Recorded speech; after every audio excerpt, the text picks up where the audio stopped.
Hello, team. Very good morning. Welcome to the annual NFTV breakfast show. I, Sam, are joined by him, Andy. Andy, very good morning. It's a bit like I feel like we're a radio show today. It's like you'll have news and sport, and I'll have traffic and travel. What, like the new Stephen Curran? I don't know who that is. Right, fixture day. We're all excited. Euro fever has gripped the nation up until we actually played, and now it's tempered down again. You're still wearing an England shirt. I am donned in Adidas Newcastle regalia. I hope you all checked out the Greenwood and Mulliner show the other day when myself and Johnny interviewed the director of the amazing Adidas advert. Dan Emerson, what an absolute dude. But we are here to discuss the fixtures. There are rumblings and rumours around on Twitter and social media. Get your comments in, smash that like button. And Andy, who do you want? I mean, the last 3 seasons, as we were discussing off air, we've had home fixtures to kick things off. Are we due an away one?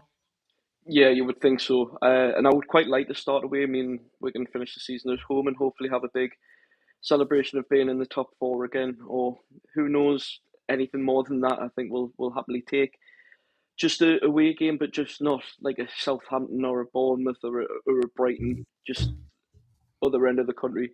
Someone close, away, someone winnable, and just get the season off to a good start, like we did initially last season, and hopefully a bit of an easier run to start the season than we did last year.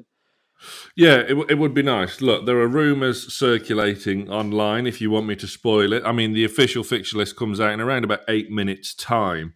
If you would like me to or maybe, do you want me to go through the rumours or not? Or I feel like I don't want to spoil things, but I have the feeling that I'm going to. So, the Twitter rumblings, there is supposed, as there is every year, there are leaks of the opening day fixtures. Do you want me to hit you with them? Go for it. Okay, I'll take a sip of tea. I'm struggling today. I'm starting to feel like I'm coming down with something. Okay.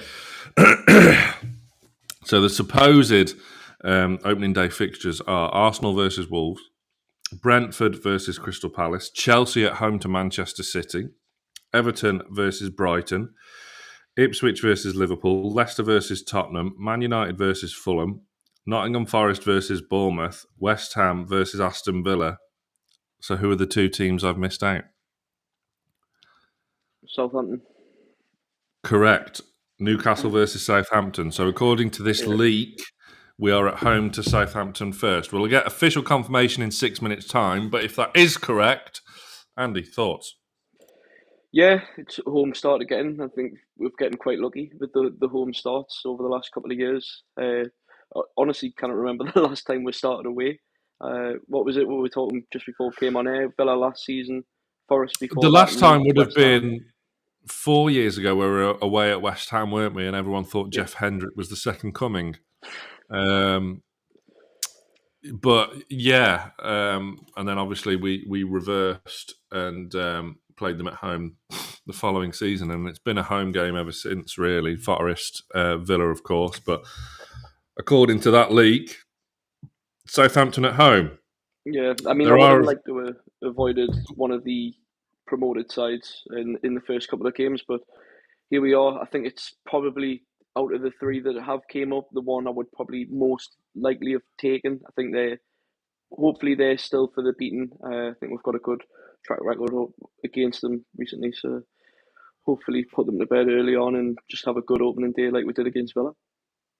Yeah, Ryan Fraser could be making his immediate return to St James's Park in a Southampton shirt. Who would have thought it? Further rumours swirling around on Twitter, so it must be true because I've read it on the internet. So our first 6 games could well be Southampton at home, then an away trip to Bournemouth. It always seems like our first away day of the season is on the south coast, because it always seems like it's either Brighton or so. Tricky game to follow that in with. Spurs at home, good recent record at home against Tottenham. Wolves away, Fulham away, and then Man City at home. And then going all the way down to Everton at home on the last day of the season. So a home game for the final fixture of the season could be a welcome turn of pace. Yeah, definitely. And I mean, it's not often, I think, that you start at home and finish at home. And I mean, what a dream Everton on the final day could be. I mean, given their scenario over the last couple of seasons, can you imagine if it's finally time for them to face it and where the team to send them down on the final day? It would be the absolute dream scenario. Let's say we've already getting top four confirmed, got nothing to play for other than to send them down. It would be absolutely amazing. I'm sure it's something that every Newcastle fan would love. No points deduction for them as of yet, though, going into the new season. So, and I think, I'll be amazed if they are down there this season. I think Dyche did a pretty decent job in all given circumstances. But you're right, it would be very, very funny. Very funny indeed. What are kind of the fixtures when they come out? Obviously, it's mainly a load of twaddle because we've all got to play the same teams twice anyway. But what are the games that you particularly look out for on fixture release day?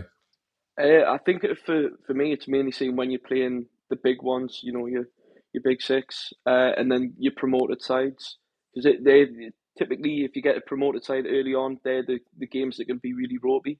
You know, they come out swinging usually early doors, want to get points, make the fans happy, get them excited for being in that league. And I mean, especially for Ipswich, you know, after being out the top flight for so long, they'll be wanting to come out swinging. And then Champions Leicester, they've got points to prove and then points to be deducted as well. So they're going to be definitely coming out swinging because if they're wanting to avoid going down again, if they're going to be getting this Colossus point deduction that they're talking about, they'll come out swinging. And then obviously Arsenal are a team you're going to be looking out for because, you know, they've missed out on the Premier League by narrow margins the last 2 years.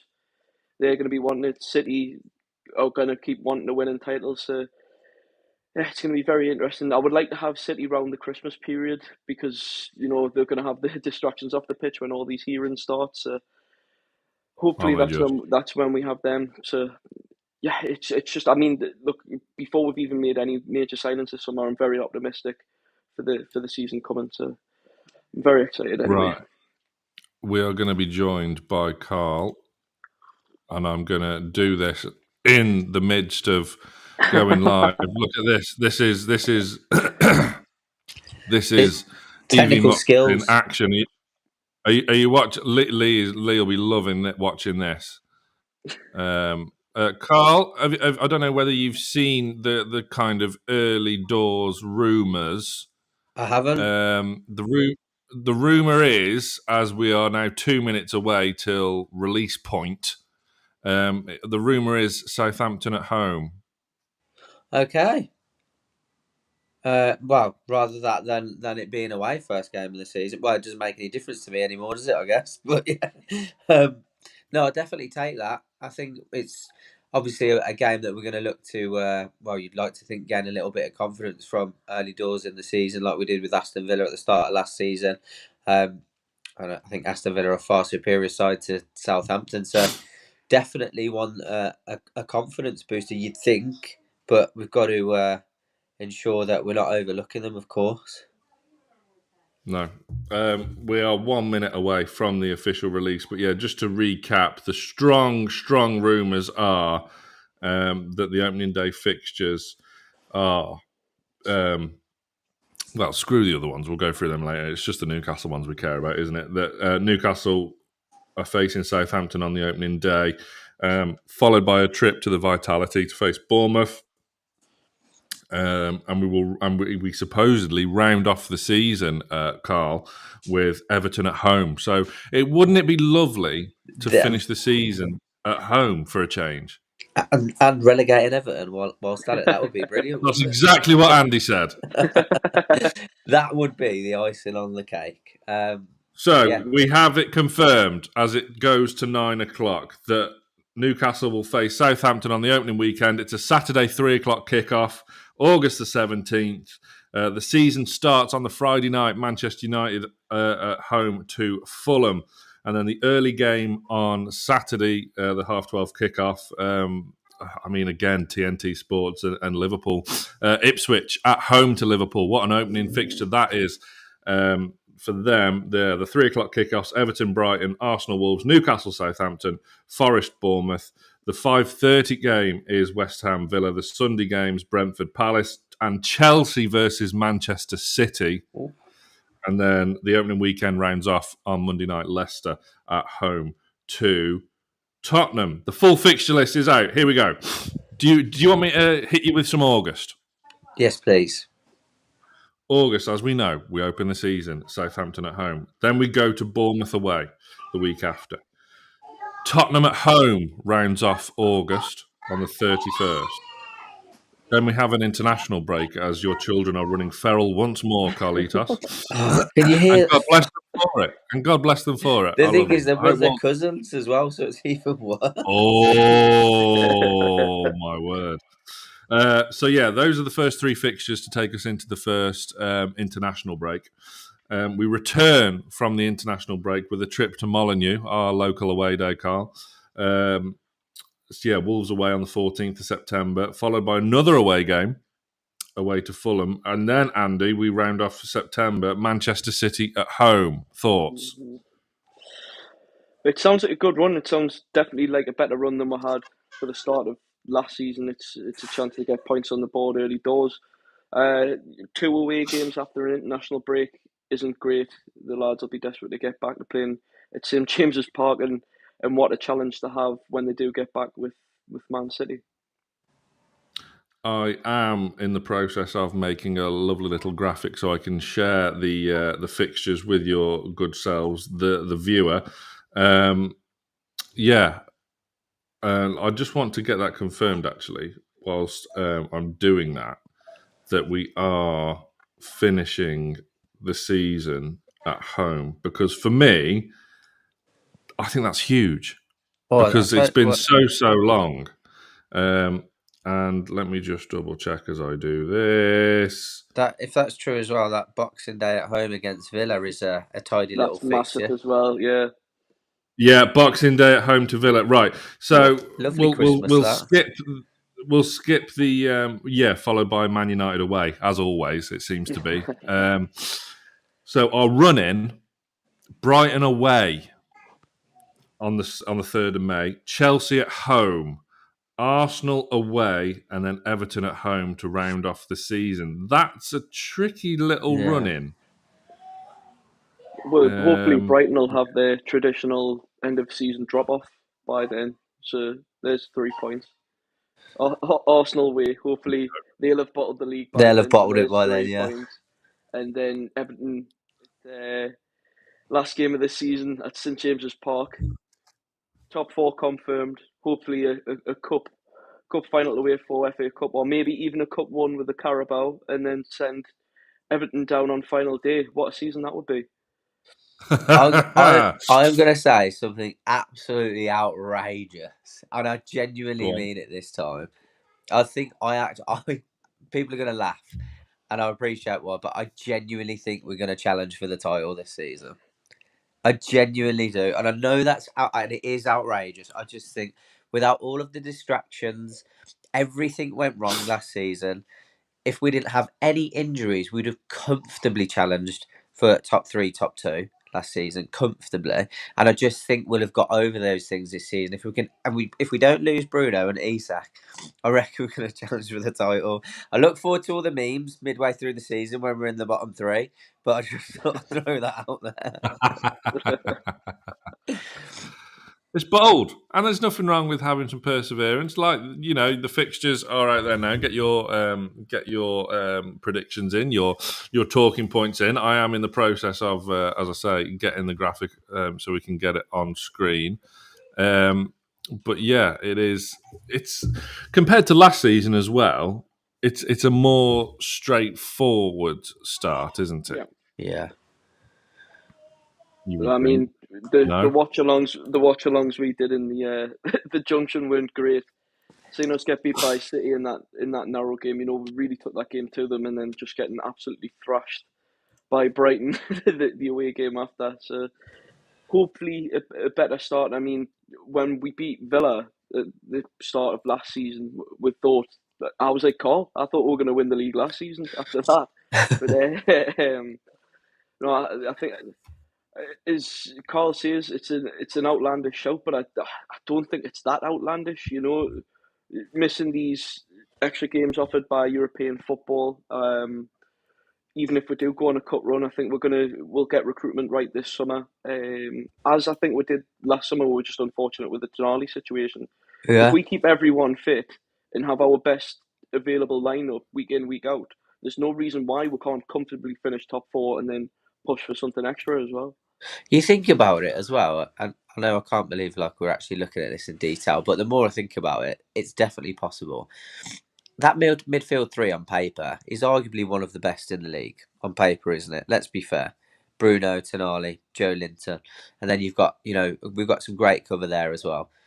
Anthony Gordon is arguably the most direct winger in the Premier League as well. Isak on his day could Haaland aside, but there's Isak is probably a better all-round player than Haaland. And then if we went and got somebody, I was just going to say that, like Kubo, for example, that's a frightening front six, isn't it? To be fair, I'm excited to is. see what the right wing solution is. I mean, I'm not convinced Chelsea have fixed their problems just by spending all this money again. But with the new manager as well, I think they're going to drop right off. Man United haven't changed anything yet. Can't see them picking up anything different than what they've been doing the last couple of seasons, just being in and around there. Obviously, Aston Villa it'd be interesting to see how they get on with what we had this season. And obviously Liverpool as well with a new manager. How's that going to fare for them? Arsenal and Manchester City will probably be challenging for it. I just think there's a prime opportunity for us to be up there this season. 100%. I think as well with Liverpool new manager, I think they're going to drop right off. Ange, I think, will get a serious case of second season syndrome with Tottenham. Like I said, Chelsea, I think, are starting all over again with big money signings and a new manager. I think that's going to fall to pieces. Don't think Brighton will be up there. Arsenal, I think, will continue to push towards the title, but whether or not they've got it to go the whole way, I think it's going to be a very interesting season, especially with it being Pep's last one. If City are still pushing for the title, and God knows what will happen in the later months of this year with City facing their charges, and what will happen with the future of the Premier League. So you can see the fixtures on screen now, viewers. So we've discussed the main talking points: the opening fixtures, the run-in in May, Christmas and New Year.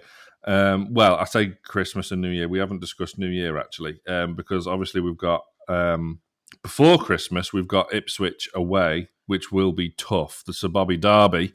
Then obviously Villa at home, as we've discussed, followed by a trip to Old Trafford if it hasn't fallen down by then. And then January the 4th is Tottenham away. So it's very rare we have a happy Christmas as Newcastle fans anyway. And again, it's equally as tough this time round. It is. That is definitely a tough one. I'm just looking at obviously the Liverpool, Brentford, Leicester, Ipswich, Villa, Manchester United. Yeah, it's a very difficult, probably the most difficult run of games throughout the year, which is probably often the case with us, isn't it? I mean, yeah, I'd like to think that we're by that point running up to December that we're somewhere substantial within the league. Because obviously Liverpool. That said, we played very well against Liverpool in both fixtures. We just didn't get things over the line. I just think there's so many little tweaks that will have hopefully rectified when the season comes round. That it's just one of those seasons again where you look at games and you think, I don't really fear playing these teams anymore, which is odd as a Newcastle fan. But I trust the process, and I genuinely think this is the season that we do something magical. Not that the Champions League season wasn't that, by the way, gaining Champions League, but I just think there's a huge opportunity for us to do well this year. I mean, just look, want to respond to Connor's comment on whatever is in Cole's coffee this morning. I appreciate that, mate. I don't actually drink coffee. However, I did have a bag of sour squashes, so it was probably something to do with that. thank God you said of sour squashes. Anyway, moving on. Anyway, it's too early for this. Traffic and travel coming up. No. So, yes, I'll keep the fixtures on for a little while longer. Look, like I said, we said to Pete Graves. Well, as Pete Graves said to me and Johnny on the Greenwood and Mullen show the other week, like the good times are back. They're here. We're in them. You know, we are back. So we look at these fixtures, and you would see like a tricky month, and I'll take what month should I pick? Just at random. So let's look at November, for example. Arsenal at home, tough. Forest away, which normally is in like March time, and I've had some fantastic times there over the past couple of years. Fantastic. West Ham at home, Hooters. Palace away. That's thank you. Yeah, if you are gonna be as bold and challenge like you say, Carl, and I'll ask Andy this actually. You've got to be going to places like Forest, like Palace, like Brighton, and getting the job done. You do, and we didn't last season. I mean, Forest we did, but Brighton, we watched that game on a live watch along, and it was soul crushing. I think having the rush of the Villa game, and then to that, it was just like, actually, we're going this season. But if you want to be a title challenging squad, you're right. These are the games you've got to go down there and win. And I just want to add on the Christmas period in December. You know, you've got your Liverpool, Man United, Villa. This is the point where they're going to be the most leggy in the season. Very good point. They've played all the European games. It's before the winter break. We're not going to have those extra European fixtures, so it's an advantage to take going into the game. Yes, there's still going to be difficult games, but you'd hope with the squad and the depth we've got, you know, now looking at Miley's now a permanent fixture in the midfield. I think the games we can take 3 points from quite comfortably if we're playing at our best. Yeah, I mean, let's throw into that as well. I'm assuming you guys both want us to really, and I would guess it's a common theme across the fan base as well, to really have a go at these two domestic cup competitions as well this season with no European football. Massively. I'm looking forward to it again. It's gone are those days, as you've said, you know, we're in it. Gone are those days of thinking, we're just going to hang on and maybe have a go in the third and fourth round. But you know, season after season now, I expect us to make a push for at least the semi-final, which is crazy. But we're at that stage now, aren't we? Where we're more than capable of winning a cup. And we've shown we're more than capable of getting to the latter stages. We just need to. It's just the little things that we needed to brush up on. You know, little mistakes from the likes of Trippier, not scapegoating him, of course, but like you've mentioned, beating the teams like Forest and Luton, for example, when we didn't last season. I just feel like we'll have learned a lot from last season, and I'll be very surprised that if we haven't gone to that next level and rectified those issues. But time will tell. Yeah, I think if we can get to, because even last season, like, or whether it's still too soon to call it last season, the season just gone, like 2 domestic cup quarterfinals, despite everything, and I don't think we appreciate really just how close we were in that Carabao Cup again. So close. It still hurts. And yeah, and like we would have had Borough over 2 legs in the semi-final, and then Liverpool under 21s in the final. It was. Maybe I look at it and I think maybe it was fate. Like nothing was going to happen until the big dogs Adidas come back, and then this is it. We're unleashed now. All the stars have aligned, and and that romance is there, and we're going to win fucking everything.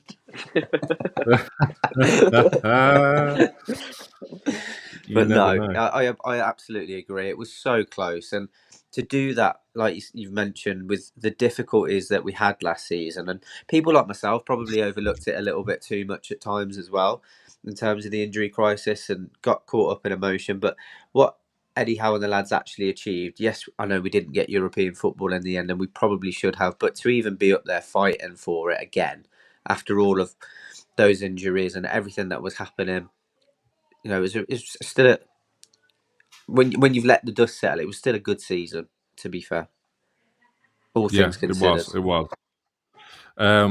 I will put the graphic back up just before we wrap up. But comparing it to last season, momentum is always a word that's used around football and sport and life. It was a bit of a stuttering one. Obviously, we couldn't carry that momentum after that amazing first home game of the season against Villa last season, Andy. But do you see these opening fixtures as a real chance to build some momentum going into the kind of trickier fixtures?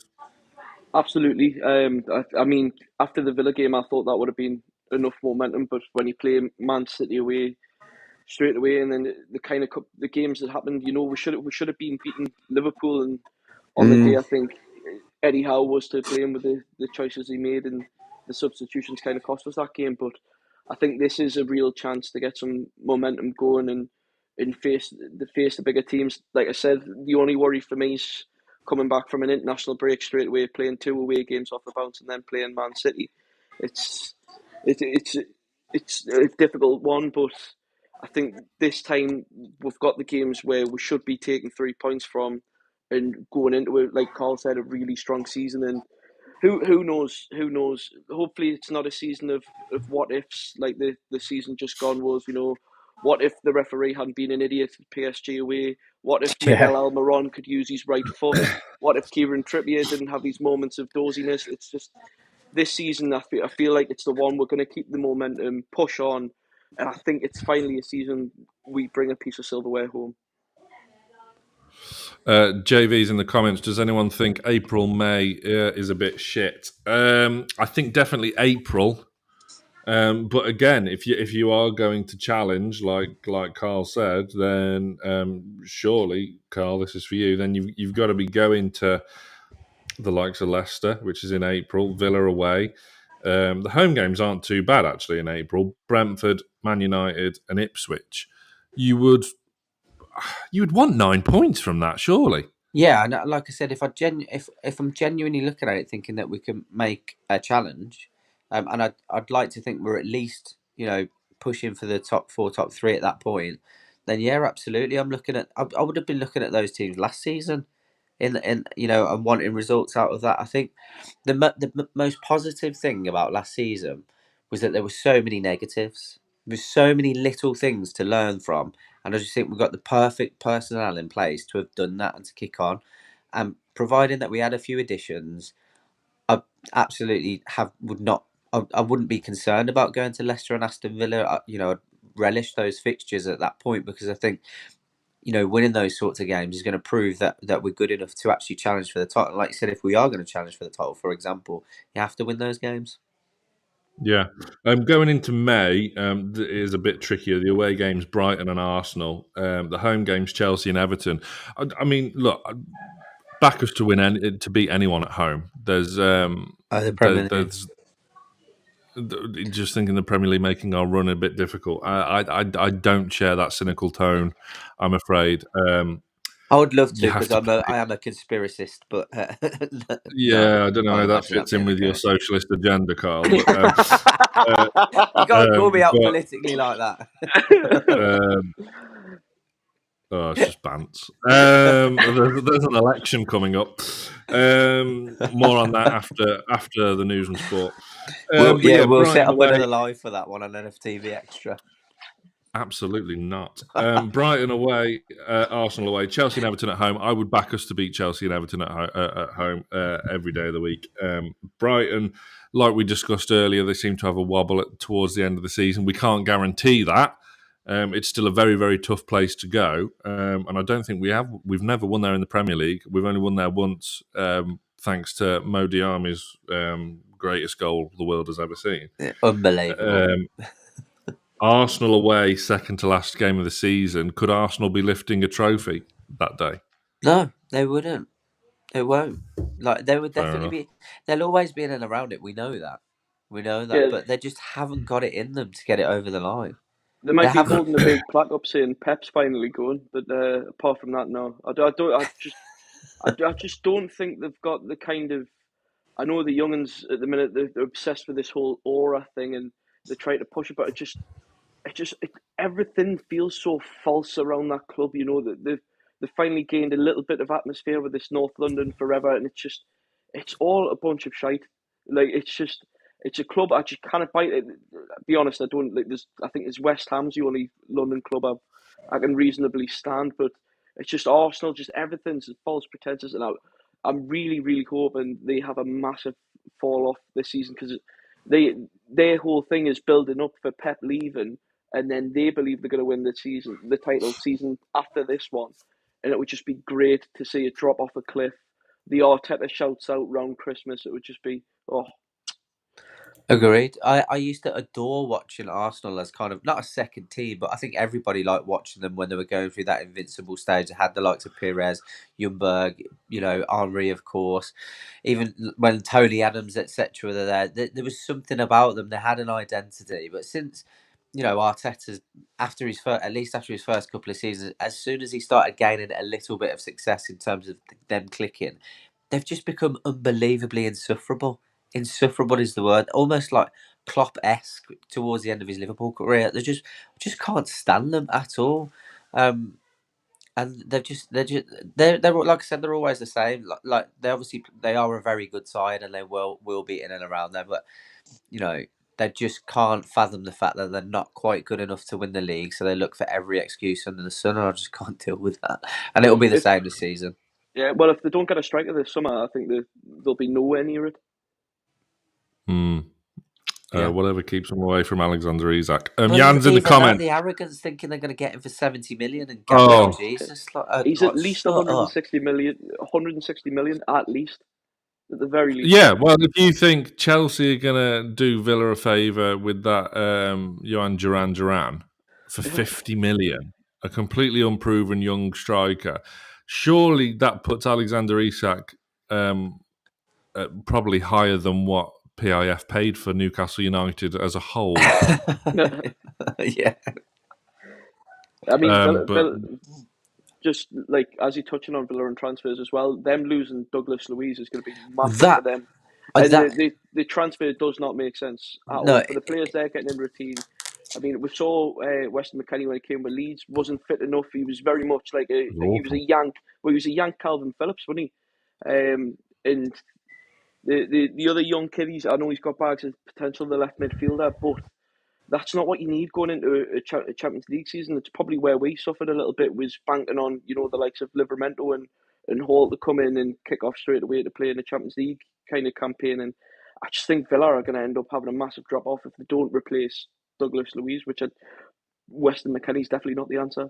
I think if we manage to hold on to Bruno, and I'm confident that we will, but if we do, that in itself proves who's really looking to push on, because it's a really weird one. I didn't expect it for Unai Emery, because Douglas Luiz is hands down their best player. Hands down. If Newcastle even had a sniff of signing him, I would be like, want to take him. Him, Bruno, and Joe Linton, Tonali, like trying to get those four in there is obviously very difficult. But I've always been a huge fan of his, and I thought it was a massive coup when Villa got him from Manchester City. But like Andrew said, it doesn't make sense at all. It really doesn't. I'm baffled by that. Baffled by it. I want to talk about this point in the comments that Jan's made. Easy start for Sandro against Spurs. Obviously, Tonali will be back.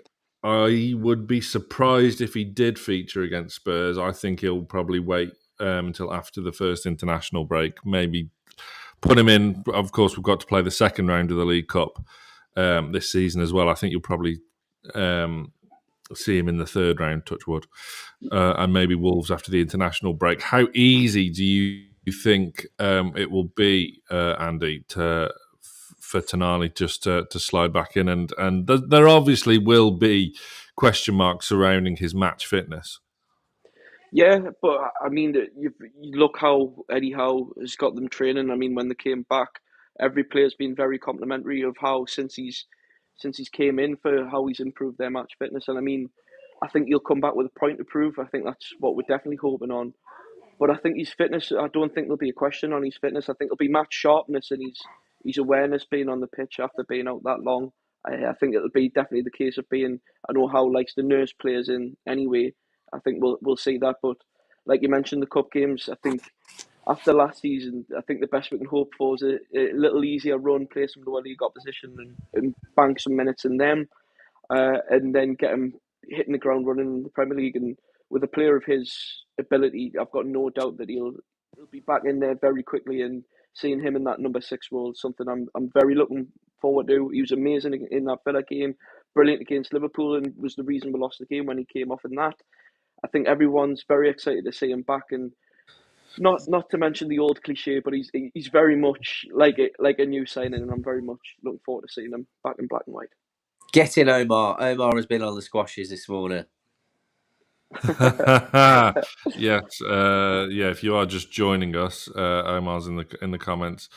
Good fixture list, no excuses. I have a feeling we could win the league. Why not? That's exactly the thought of Carl. Look, about Tonali, Carl. How encouraging has it been to see him integrating still with the squad, with the content the online team at the club put out, and he seems his English has obviously come on leaps and bounds. And do you think that? I was going to say, do you think he would have settled into the English game? But that's always difficult when you're not playing matches. You can train and train and train all you want, but there's nothing quite like match sharpness, is there? Definitely not, and I think that absolutely agree. There's a huge positive about the fact that he's making the effort with regards to English language, that sort of thing, and being involved with the channel. So it looks like he's definitely got that camaraderie there. So everything that we've heard in terms of him being integrated into the side and making good friends with players, and obviously being a big part of the dressing room, is we are seeing that from what we see with regards to the social media side of things and from the club. Yes, again, nothing is going to mirror match sharpness. That said, we don't know what he's been playing behind closed doors. Has he been able to be involved in any sort of? I don't know if he was able to be involved in, like, not reserve fixtures, obviously, but there might have been matches behind closed doors. I'm not sure. I don't think his intensity of training would have been anywhere near what it is at Newcastle, at Milan. So I think that still would keep him up there in terms of having enough sharpness. But yeah, I agree with you. I don't think he's going to be starting the season in these fixtures, and I think we'll probably won't see the full extent of him, towards October, November, because he's Eddie Howe's definitely going to bed him in. He's not going to throw him back in straight away. Yeah. I think you're absolutely right there. So one through the door at the moment. Obviously, Lewis Hall to come back as well when his move is made permanent. It's done. It's just I don't think it gets confirmed until, like, I don't know, 1st of July. Something. I don't know. I could be wrong, but either way, he's a Newcastle player on a permanent next season. Lloyd Kelly's in. Someone does have to leave before the end of this month. We're on the 18th of June now. As we were talking to Pete Graves the other week, he revealed to us that they do have to sell one player, which does not, and I emphasise that, it does not need to be one of the big hitters, your Brunos, your Isaacs. Forget that. Miguel Almiron. Well, that's the one. Are you concerned, Andy, that there's no real kind of, I suppose, rumours going around of a potential exit from the club yet? I think no news is good news. I think they're doing their best to keep everything very much behind closed doors. I think after the kind of how the Adidas deal was leaked early, when those episodes in Amazon were brought out earlier than they were meant to be, I think there was a bit of panic that everyone knew we've got this big influx of cash coming in. So I think they'll be wanting to keep everything very hush hush, and it's just where Miggy goes for me. I think he's not a Prem quality player. Whether he goes to somewhere like the Ligue 1, Saudi's probably definitely maybe there, or back to the MLS. I know Atalanta we're keen to bring him back. So just wherever he goes, as long as he goes somewhere that's not Newcastle United, and we'll get a bit of odd for him. I'm happy.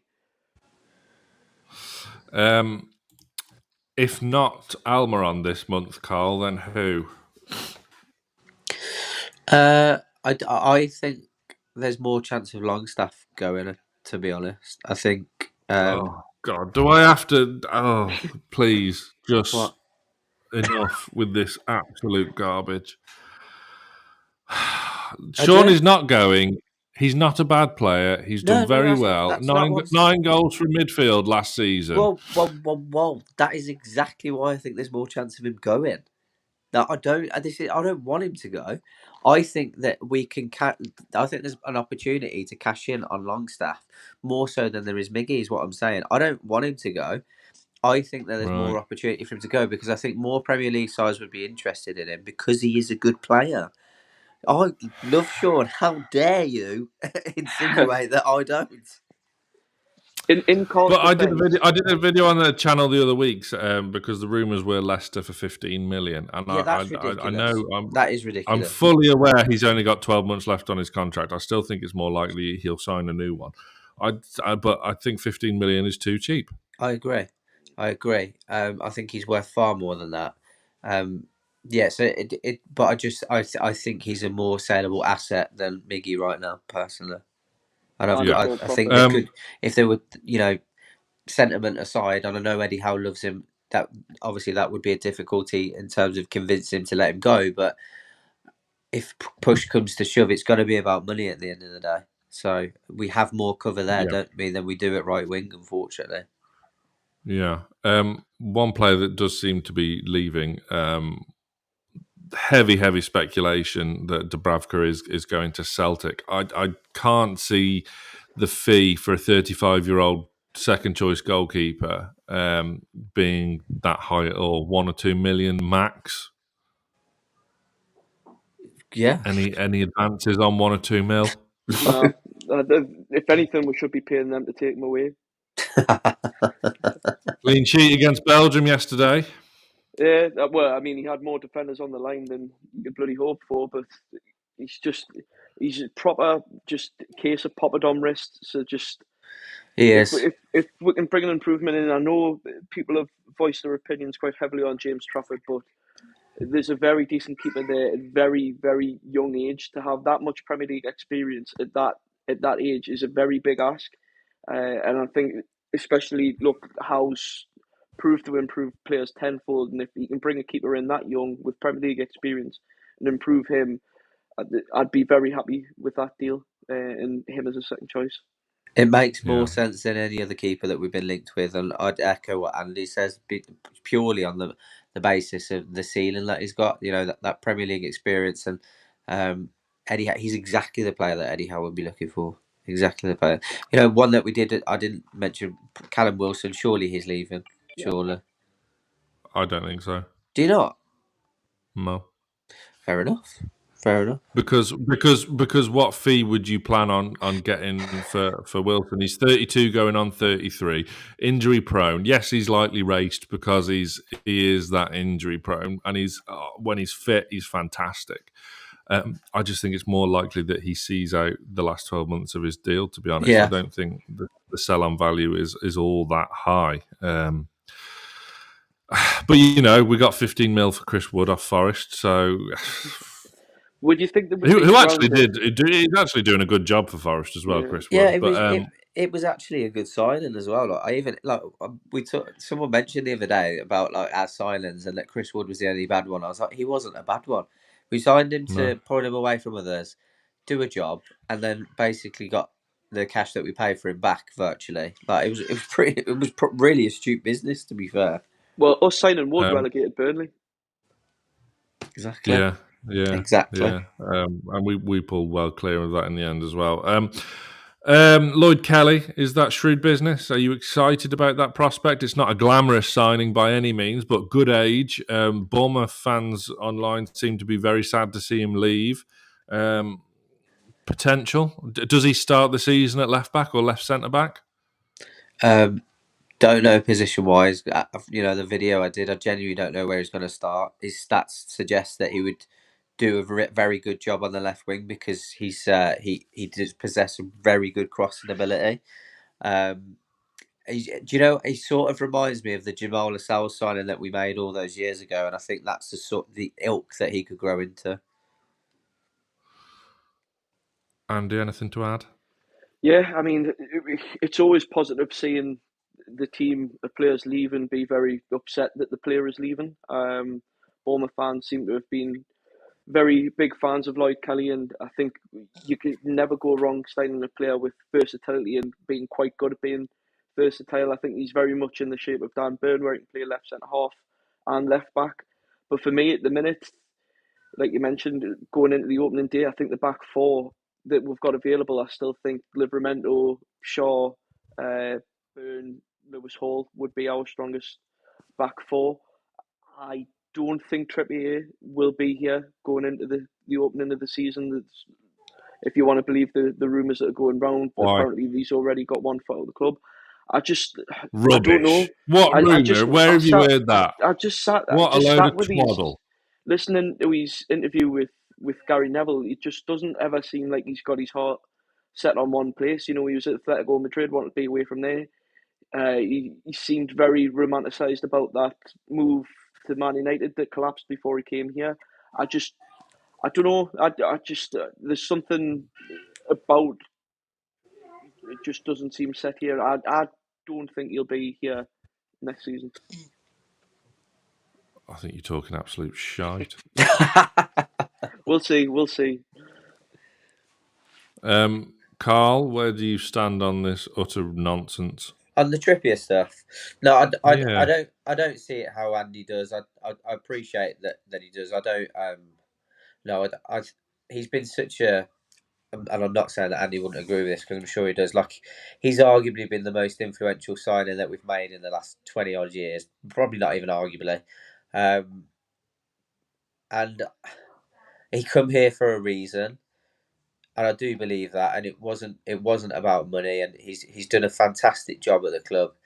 The only reason I again could see him going is just on the business side of things. That's literally it. Because again, he's still a very good player. I think he does have another 3 or 4 years in him. He's an excellent professional when it comes to his fitness, and he could go and play another 3-4 years for a top flight club. So there's money to be made there, and I think that we have a fantastic cover across the back four now with that Lloyd Kelly signing, and there are talks of still signing another defender. So, in that sense, there's an opportunity for him to be sold, but I don't see it happening. I don't share the sentiment that he's probably looking for a way out. Personally, I think the biggest thing for me is, do you think he's going to want to sit and play second fiddle to Tino Livramento? Because for me, on form, Trippier doesn't walk back into the side in full fitness. He could. Livramento's been a much better player, offered more, I think, in the end of the season. For like you said, Carl, I'm not disagreeing that Trippier was a massive influential signing. If we didn't bring him in, I don't think we'll bring Bruno in, and the other players were brought in that window. But I don't think he's going to want to play second fiddle to Tino at right back. I think he stated his case there, and I think Lewis Hall more than stated his case at left back as well. So it's where he's going to fit in the minutes he's going to get. It would be his biggest concern. My only comeback to that would be is that I actually don't think he would have an issue with retiring early, because I think he's made it abundantly clear that he's very interested in becoming part of the backroom staff, wherever that may be in terms of coaching and things. I think he would relish the opportunity to develop these younger players. Yeah, but he could be doing that already. He could be doing that. Richie was doing that for a couple of years before he's left. He could be doing that now. For me, Trippier leads us out the opening game of the season at home to Southampton. He's just played. He's still playing for England, for crying out loud. Writing them all off. My word. Last one on transfers before we take a final look at the fixtures and then wrap up.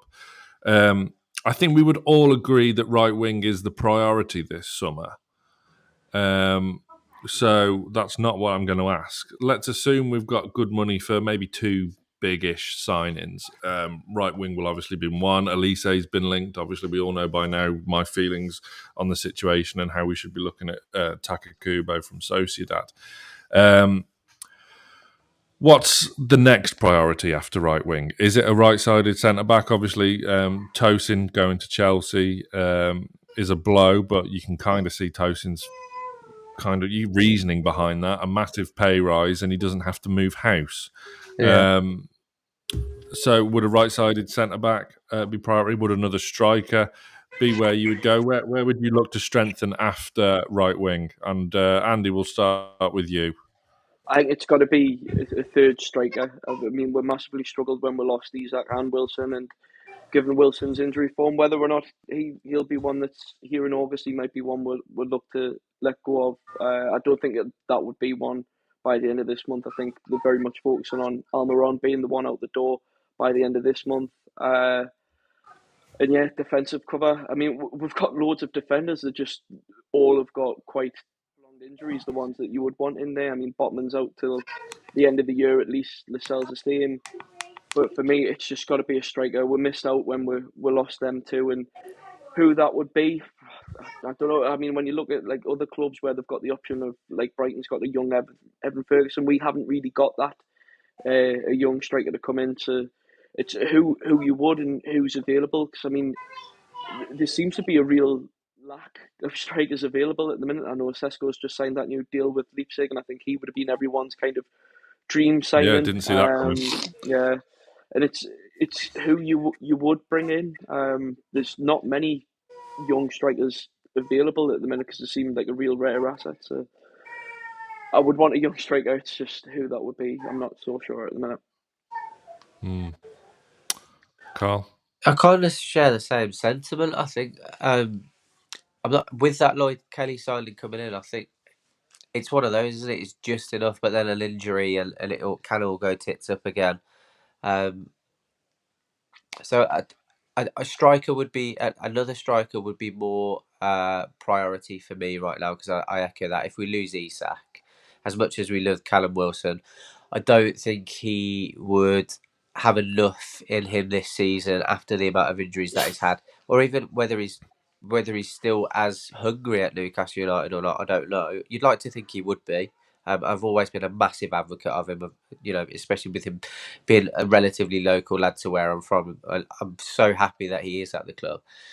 I echo Andy's sentiment. I think another striker for cover would be more suited for us right now. Who that is, though, again, I really don't know. I don't know. But if we were to go and get another centre half again, it's good. It would be good business and it would make sense. What about you, Sam? Tricky one. Losing Tosin was a blow because he would have plugged that gap nicely. In terms of young strikers, Andy is right that there aren't a plethora around, and I didn't see Sesko signing a new deal at all. You would have thought that this summer would have been his time to move on. Boniface from Leverkusen would cost a bomb, as would many Leverkusen players the season they've just had. I don't know why nobody has gone in on Guirassy and still activated that release clause. I think he finished. I didn't see the end of the Bundesliga season, but I think he was just behind Harry Kane in the top scorer charts for the Bundesliga. I think he's about 28 years old, which is the only kind of drawback. But his release clause is just under 18 million. Yeah. So why would you not? The only club I've seen him linked to is Dortmund. But I don't understand why no one from the Premier League is having a look at him. The drawback of signing African players was always kind of AFCON and them going missing for a couple of months during the season. But that's been changed now. They've moved AFCON to align it with European seasons. So that you wouldn't even say is an expensive outlay. So you could kind of justify going in on a centre half as well. My choice would maybe be Mohamed Simikan. There's the big dog. I'm going to have to Can, mute can, myself because it's all broken can, out. Hell has broken loose. can Walt play centre half? He's probably not tall enough for that, to be fair. I think... Yes, I'll get the cat. Jesus Christ. I'd probably think more of a small number 10. Small and agile. Agile, agility is the key. Centre halves for me, maybe Simican. Like Lisbon have a couple of centre halves that are fantastic, but they're going to cost an absolute bomb in Ignacio and Diamande. It's tricky because Cher has only got 1 year left. Can he keep going on forever and ever? I don't know. But maybe Simican for me. Gehi from Palace is going to cost an absolute bomb as well. Like, being an England starter now too. So it's really, really tricky. But yeah, you watch us sign a third striker and then Wilson and Isak stay fit all season. And, it's one of them. You can't really predict it. But I think we're relatively okay in the other areas, or even an out-and-out left-back. I don't know. We shall see. Let's take a final look at these fixtures then. If you're just joining us, hi, how are you? Here are the opening fixtures. Newcastle start the new season at home to Southampton, followed by a trip to Bournemouth and then Spurs at home, which Sandro Tonali could play or he might not, but he will be available. It's more likely he'll feature at Molineux, though, as we kick off September with a trip to Wolverhampton. Fulham and Man City follow that. We play Villa on Boxing Day, Man United at Old Trafford after that, and then start the new year away at Tottenham. And for the first time in many a year, is it since the Championship year, actually? Andy, have we finished at home since we got? It's trying to think. Obviously, it was promoted. Brentford last season. It just does seem like forever since we've finished the season at home. And for me, I'm like Carl. Maybe it's written in the stars that we're finishing at home for a reason, and it's to lift the Premier League title. Who knows? Yeah, tricky end to the season, though. Before that, Brighton away, Chelsea at home, Arsenal away, and as I say, we round off the season at home for a change, and that team we will be facing is Everton. Thank you very much for watching this morning. We've thoroughly enjoyed your company. Don't forget to smash that like button. Or just press it. I don't know where Carl has got. Oh, he's there. But yeah, hit that like button. Gentlemen, thank you very much for your company this morning. Have a lovely rest of the day. I don't know whether Lee is doing a bullshit transfer video later, but we're all enjoying that series very much. The audio podcast of the Greenwood and Mulliner show with the director of that amazing Adidas Newcastle United advert, that'll be out on Thursday morning. And gents, have you got anything in the pipeline coming up over the next week or so? I'm going to keep an eye on transfer rumours and start doing some more stat videos. Just doing a few comparisons to players that we've got and how they might be able to benefit the side. Well, it's not going to be anything in terms of pushing that we're actually going to sign them, just looking at those rumours and whether it's something that would be a good fit for us, I guess. Yeah, interesting. I'm amazed we've managed to go through almost an hour without really mentioning Bruno's release clause, which is an achievement in itself. The countdown is very much on with that. I think it's only got a week left. I think it's the 24th or 25th it expires. I think he stays. I think if a team was going to break it, they would have done it by now. But anyway, thank you very much for your company this morning. Smash that like button and stay tuned